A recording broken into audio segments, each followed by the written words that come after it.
Yeah, you guys, I was like wondering if I could film today because I'm just bored and I want to show you my boredom and share you my boredom. So, show you and share. But it's a nice one, and get this, we're gonna get snow this coming week. Like, what in the fuck, you know? We don't need snow. We need like spring weather, not too hot, like 70 degrees weather, but um like 60 degrees weather is fine without the humidity. I don't like the feeling of my boobs sweating. Sorry about the TMI. Um, and what else was I gonna share? Oh, and soon, I don't think the food share people are open on the weekends, but I will call them on Monday or something and and get this food share straightened out. And another thing, I gotta lay back on spending too much, like fruit, instead of getting those packets of stuff. Sorry about my stuff in the background here. Like this apple thing. I should buy apples and grapes or whatever. See this. I should just get apples and grapes and chunks of cheese or something. And this looks gross. Doesn't this look gross now? Like the avocado is like, I don't know, like best if used by 412. I don't know, I could try it, but I don't want to get an upset stomach.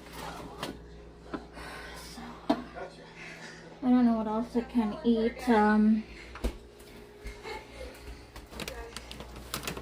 And later on, I'm going to try this. So, alright, so nothing new going on with me.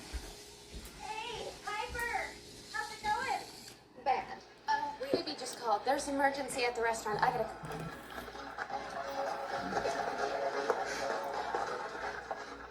had a really great time. Thanks. You're welcome.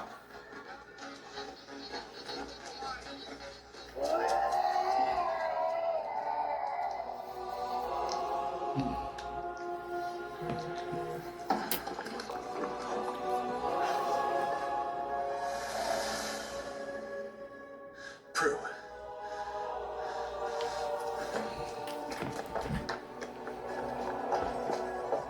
Dear God. Call 911. Hurry.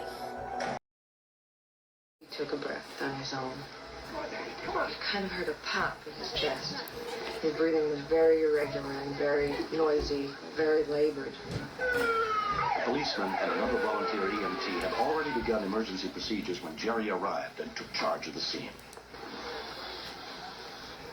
When I first got there, we were administering oxygen by forcing air into his lungs. His lung sounds were horrible. You could just hear that there was tons of sand in his lungs. This was an emergency we had never seen before. Most of the area hospitals probably could not handle this. My mind is my tool.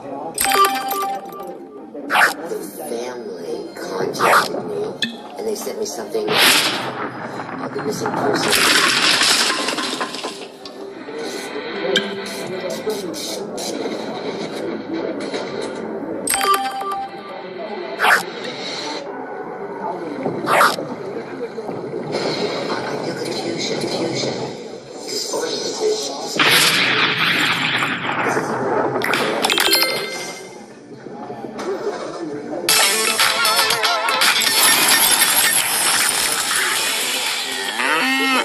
And that was a possibility. I've got to talk to anyone that was around her that day. McCormick made 3 deliveries that day. She was last seen at an auto body place in Keystone. Hey Jim, how you doing? Jim Bryan with Idaho Springs Police. It appears that Patricia McCormick was...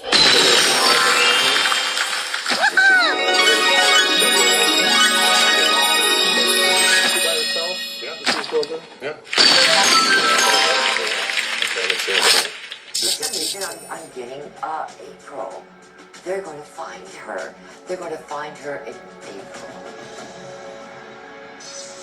Examining Noreen's clues, police retrace Patricia's delivery route and zero in on Lake Dillon. This is her normal route to get back to Frisco. They've already searched the road along the southern edge of the reservoir.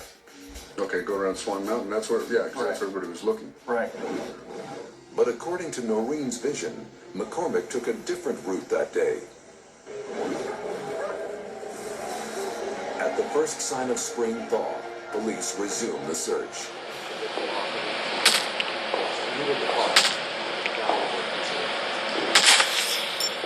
Sergeant Cole decides to reach out to the sighted one more time.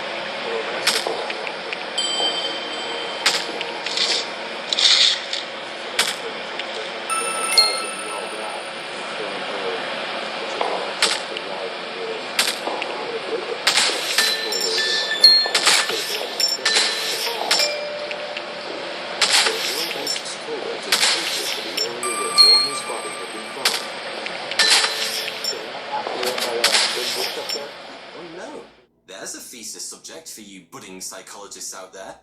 Make sure you give me a mention in the acknowledgements. Another older explanation, albeit one that remains a valid theory today, is known as dual processing. It suggests our experiences are handled in both hemispheres of the brain, and any delay in processing from one side may cause that eerie feeling of deja vu. This was tested by Robert Efron in 1963. And he found that the temporal lobe of the brain's left hemisphere is where incoming information is sorted, but he also found that the temporal lobe receives this information both directly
talked to a teacher once and given me a good grade.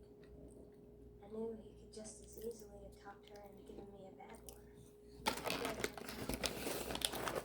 Everybody knew about it then, but I hated it.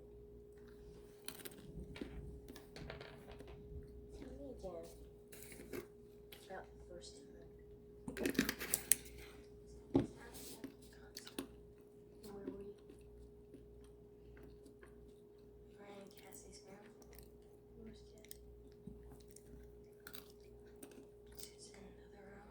At the time of the murder. We were shocked for the fact that she was able to take just pictures and tell us what each person did and what their part was in that crime. She just reaffirmed that. I don't know of anybody that can do that. What else Without telling her anything, Detective Kirkland drives Carol to the scene of the abduction. The parking lot of the Red Derby Bar. This young girl, I saw her in front of a nightclub and she was selling flowers.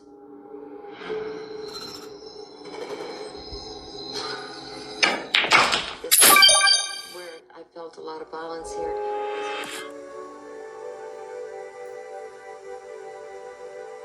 And I started crying and screaming. I didn't know what to do.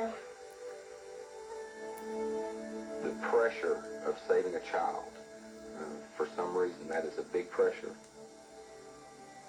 It was going over and over again in my mind that he was going to die. On this Wednesday afternoon, Linda Bledsoe had a quick errand to run. She left her 10-year-old daughter, Michelle, in charge of her 3 younger kids. I told Michelle just to put in a tape in the VCR for the 2 little ones so that they wouldn't be under her feet in her room and she had choices. The world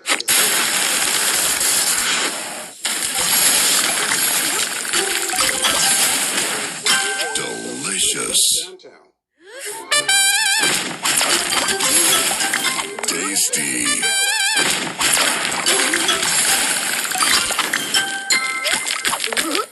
divine, Sugar Crush.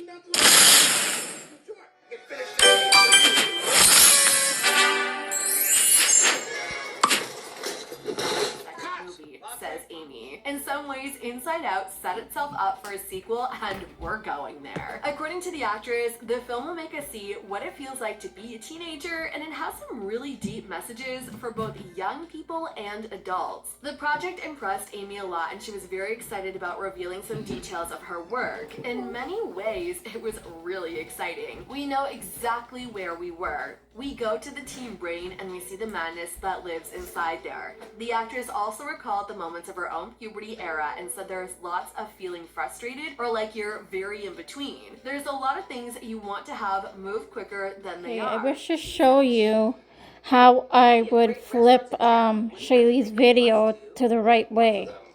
Okay, you see this? I just filmed this.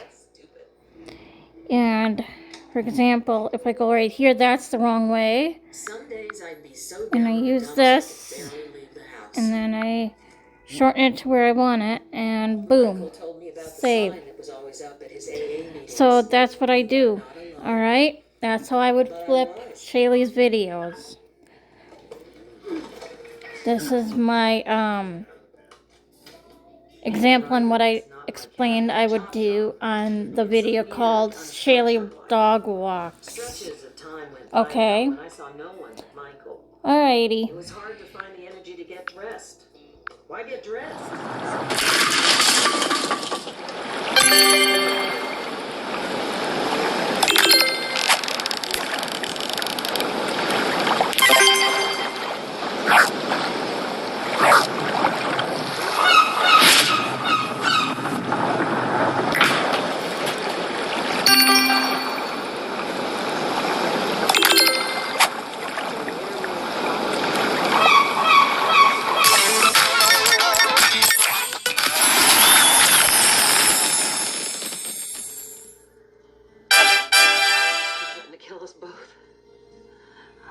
I was afraid to leave it. And my wallet cards and look, patches I can sew on. I'm proud of you. Oh. Wow. I'm an EMT.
really did like it. He was in the barn, and he was cleaning out the stalls, and his brain hemorrhaged. Had a massive stroke.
The only purpose I had at the moment was to get my son. That's it.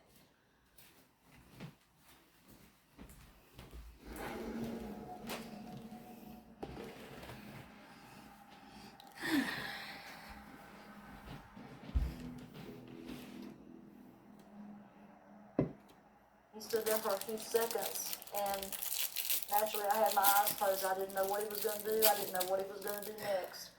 And I heard the other guy from around the front of the store holler at him and say, "Let's get out of here." I guess at that time... Conversation with Jess. She attacks me. She likes to assign blame. She just ends up bickering with me, and it becomes an irrational conversation. So she doesn't see my side of it. Aren't you blaming her for this chaos? I'll blame myself for when she acts that way. I don't know how to react. What do you think she does all day? Well, she takes care of the kids, and I absolutely appreciate what she does because we couldn't. I don't think you do. No, I do, and I tell her that.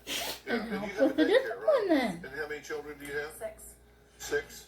Okay, you take care of 6 kids most of the day. Yes. And this is her routine. 6 a.m. wakes up, 7 makes breakfast for her own kids. Cortically underdeveloped. It's not an opinion. It's a matter of fact. Your turn. Today, and saying no, I don't want that to be true. Take shot. You're going to have to plug in here. If you Great shot. The same thing you've been doing. The 2 of you need to. Nice on. That there is no good cop, bad cop here. You guys are going to have to establish. Lose.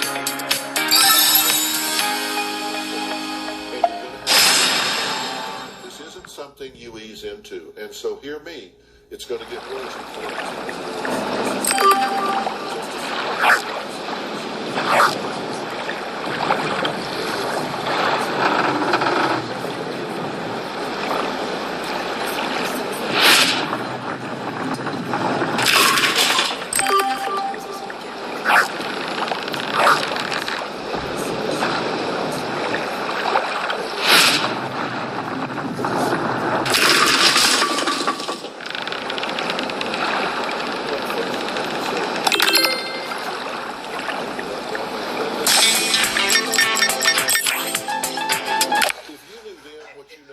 Nice work, Turkey. Are you all right, Big? You are Big Bird. Yeah, I guess I am. This is worse than I thought. Big, I'm Miss Finch of the Feathered Friends. Oh, any feathered friend is a friend of mine. I want to talk to you. You do? Well, let's step into my desk. Oh. You know, Big. 067.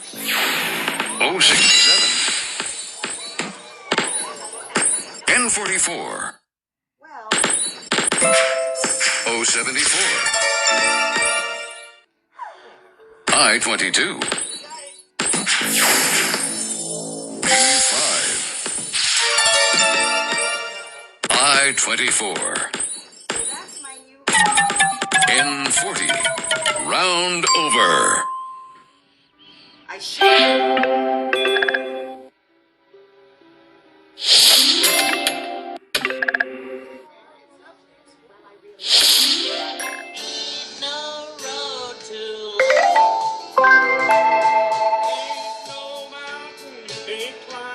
That's right.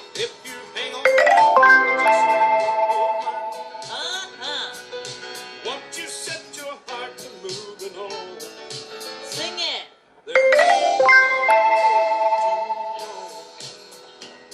there ain't no road too long. There ain't no road to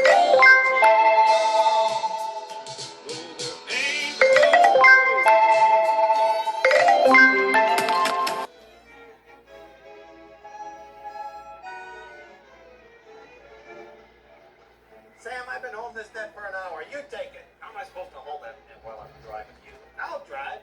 No way, Jose. Last time you drove, ran that watermelon truck right off the road. There were watermelons everywhere. Yeah, they were good. I had to buy those watermelons. They're still good. Look, haystack. We're not looking for haystacks, you chowderhead. Keep your eyes peeled. Big Bird's got to be around here somewhere.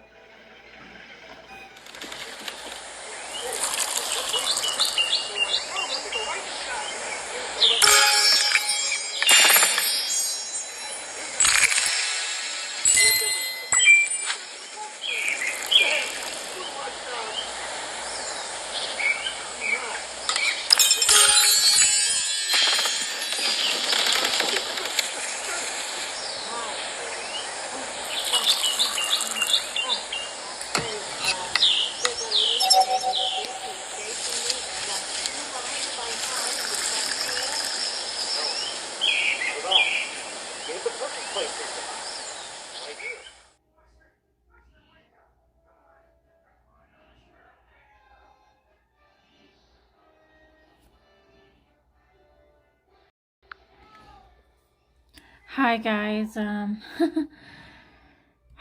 watching old movies like that.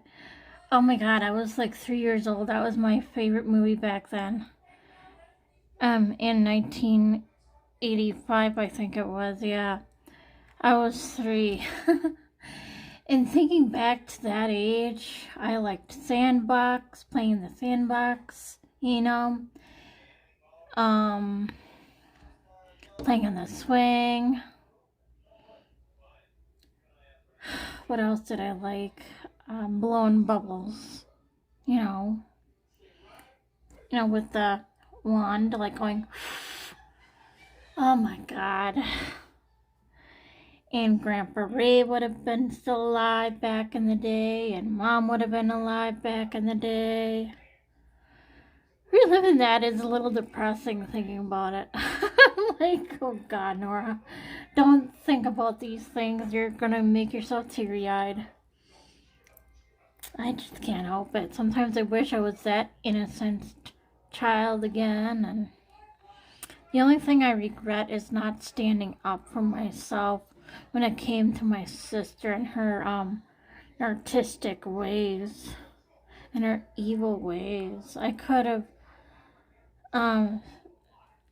went to the school office and requested to speak to the school officer. I should have went to the school psychiatrist and asked to sit down with them and share them the problem, you know. I should have done something. And Mom and Dad didn't do nothing about my sister. She never got punished. And like, for example, when we were in Athens, Wisconsin, she's like, get that candy off the ground, fat ass, get it. That's bullying. You know, but Kim had told me when she was with me, with helping me, I mean, she said, if I was the parent in that situation, I would have the father take the kid back to the car and say, no fun time for you, and I would have gave that kid a spanking if I was the father. you know. And my sister never had any kind of that discipline. I know her. She would manipulate her way out of things or say, oh, it's not true. I did not do that, nor is lying. Or when I would tell her face off what she did to me, she'd be like, oh, you're lying. That never happened. You're a liar. Trying to gaslight me and shit. You know? If I went to the school officer or the school psychiatrist or the school counselor and say something like, if you don't take my sister out of the home, you'll be dealing with another problem. And I was very, very furiously pissed off with her on a daily basis. I just couldn't handle her, you know? I just couldn't handle her at all. And I felt like I could kill her every other day, almost every single day. It was just horrible. She made me so full of rage every time. And I remember coming home from a meeting for a camp thing, and I looked at my house where I lived back in like early 2000s, okay, where I lived with my dad and stuff, and I'd say, do I want to go home to that? And the answer is no, but I was forced to anyway because, yeah, I was too lazy to stand up for myself. And so if I had a time machine, I'd probably go to the school counselor and say, hey, you either have to help me out here or you'll be seeing me in jail for killing my sister. You gotta help me out here. You know, because that bad behavior, I wasn't the one who was doing the bad behavior. It was my sister. I was the scapegoat and everything. And I was the one who was watching the TV first. She said she was going to a friend's house. So I went downstairs and watched TV. And we had like 3 or 4 TVs around the house. And she comes down and say, oh, I'm watching. It's like she had an attitude. It's like, I'm watching whether you like it or not. Give me the remote control right now. You know, that kind of attitude. And I go, no, I'm watching first. Sorry, or something like that I said. Or I said, no, I'm watching. And then she grabs me first by the boob and then takes the remote. You know what I should have done back then on the first night? I should have whacked her hard in the face, even if it means breaking her nose or her jaw. I'm serious. One hit to a girl like that would make her stop, you know? And, God, you know what I mean. I don't want to talk too long about it, but yeah. I just don't like my sister, period. One of these days when she gets really sick or if something happens to her kidneys or something like that, and if she says Justin isn't a match and you're the only relative around, I'd be like, fuck no, I'm not gonna give you a kidney. You know? I wouldn't want her kidney either. I don't want to have a piece of evil in me. But give her a kidney to live longer anyway. When she was doing all the mean, nasty, evil things. Like that one day too, I was just on the computer, not for a minute or 2 minutes or nothing. I was like on there for like 2 seconds and she comes home. She says, what are you doing home? I'm going on. And she has a computer upstairs in her fucking room, for fuck's sake. She has MSN or whatever, what she was accusing me of lying about. For fuck's sake, seriously. If I was a parent, if I was mom or dad, I would have connected the internet off out of her room and sell that computer away. If she's not going to use it, and if she's going to act like that, she has no computer privileges from that day out. That was very disrespectful and very rude. That's how she should have learned. If she wants to go on the computer that badly, she should have gone on the computer on her own terms, on her computer upstairs in her room. She doesn't have that self-awareness and critically thinking. She doesn't think critical. God, I can't talk. But yeah, my sister was that much of an idiot. Seriously. That much of an idiot. And she still talks to me like I'm a child, like one of her kids. This is why I don't want to have nothing to do with her. Okay? I'm serious.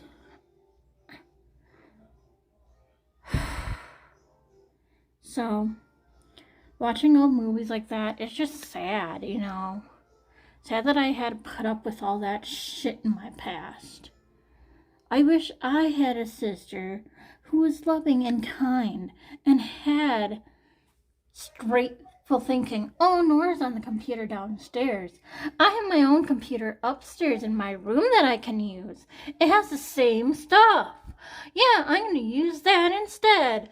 Oh, okay, Nora says no. I'm not going to be possessive of the TV. I'm going to watch elsewhere. That's the way how to think.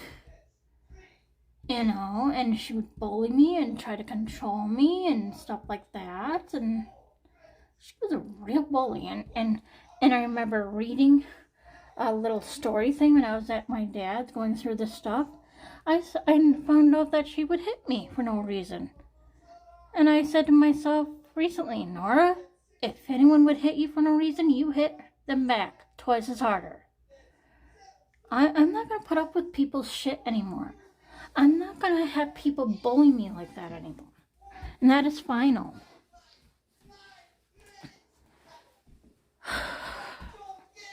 I don't understand why God gave me a sister like that to begin with. But yeah, I'm going to go to bed soon. God, I'm fucking pissed with her all the time. I know I shouldn't be so angry all the time for no reason, but I hate that bitch.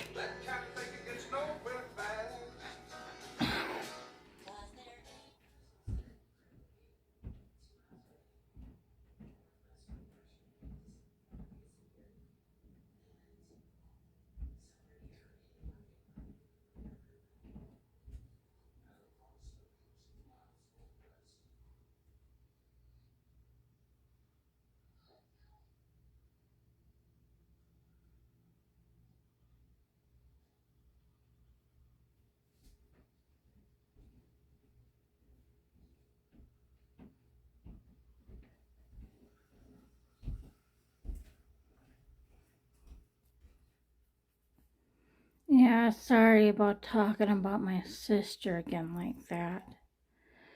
But thinking about bad times like that really fucking pisses me off. And that's my deepest regret, is not standing up for myself, even if it means getting violent back if I had to. Because if I would say she grabbed my breast to anybody, she'd be like, oh no, I didn't. Nora's lying. She lies all the time. It's like with that saying, she was suicidal. I really felt like I wanted to fucking kill her back then. That's honest truth. After every time she did that, I wanted to fucking kill her. That's how angry I got right then and there. And if I had a daughter who would act like that, I'd be like, you're not watching TV. You go up to your room. And if they're gonna give me lip, I would smack them and say, go up to your room now. No TV for a week. after you grabbed my boob. And then I would contact their pediatrician and say, we gotta think about what to do and what to go forth here. Should we get a child psychiatrist for them and stuff like that? And you know what I mean. So I pray to the Lord that I don't have a child who acts like my sister. I don't need a demon child like that. I really wonder if I should adopt and not have any people born in my lifeline because I fear somebody would act like Kay or something. I don't know. You know what I mean? Like, or would it skip a generation or something? You know, I just think Kay is a bad seed, totally. She's a rotten, spoiled, bad seed. It's not funny. I'm not over exaggerating. I'm not lying either. But yeah, I'm driving myself nuts here with my itchy scalp. I think I'll just do a quick wash down, wash my hair, and then cool down in warm water. You know, so I took my Eeyore pill.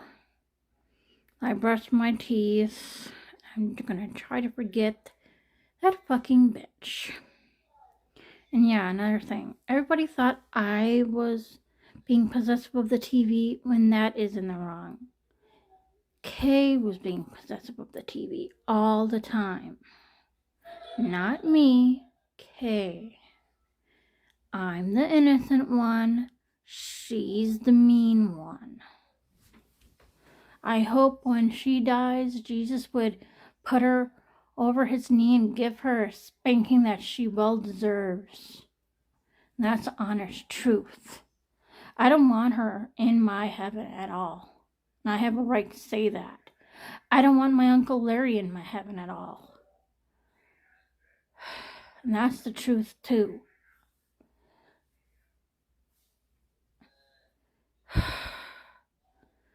Alright. I'm going to take that shower now, so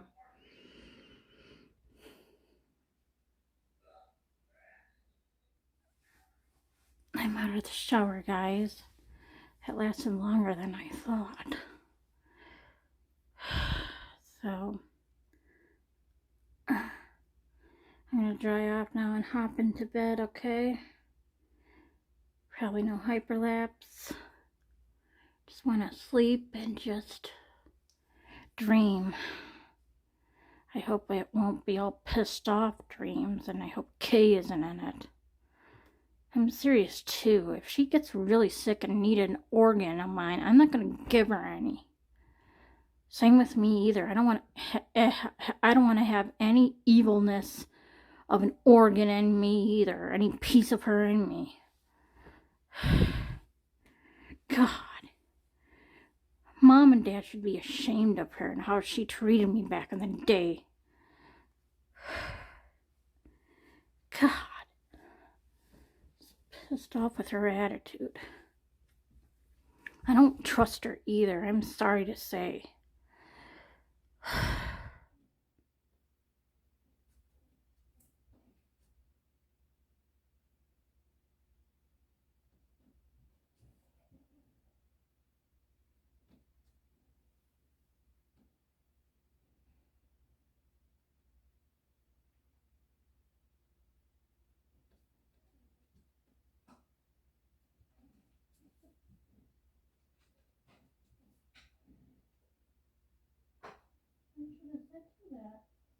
Yeah, I've been sexually assaulted every other night.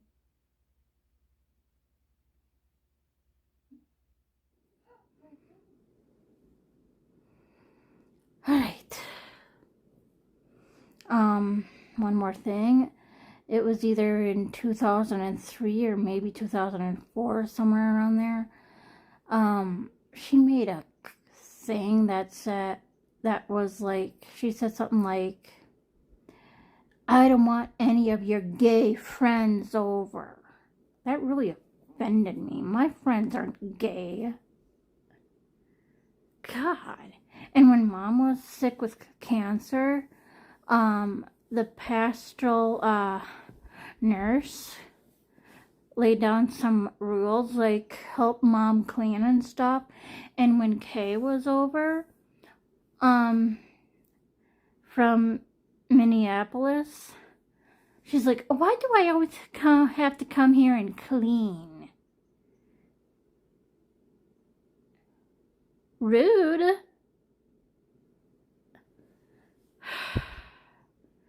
God. And I was just saying to myself, if she would die or croak as an early near-death experiment and have Jesus spank her over his knee, for example, or teach her a lesson or something in the near-death, and have her be very sincere and open her eyes about her attitude back in the day, not lie, and own up to her mistakes. And when she goes live again, and she would say, oh, Nora, I'm so sorry the way I acted. Please, please forgive me, with tears in her eyes. Yes, I would fucking forgive her if she won't do that again.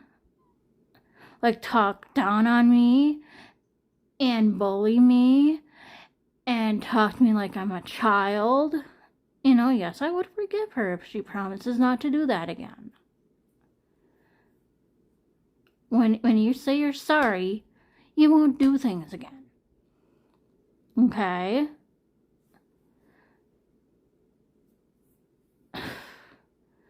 But I don't think she'll have a near-death experience anytime soon. Would she? Sometimes you just have to pull toxic people out of your life. And my uncle and Kay are the two of them I need out of my life. I already know the story with him. On my July 14th, 2007 video, look it up. Again, July 14th, 2007. I already explained everything there. So, I'm gonna go to sleep now, so fuck anybody who pisses me off, right? Just fuck 'em.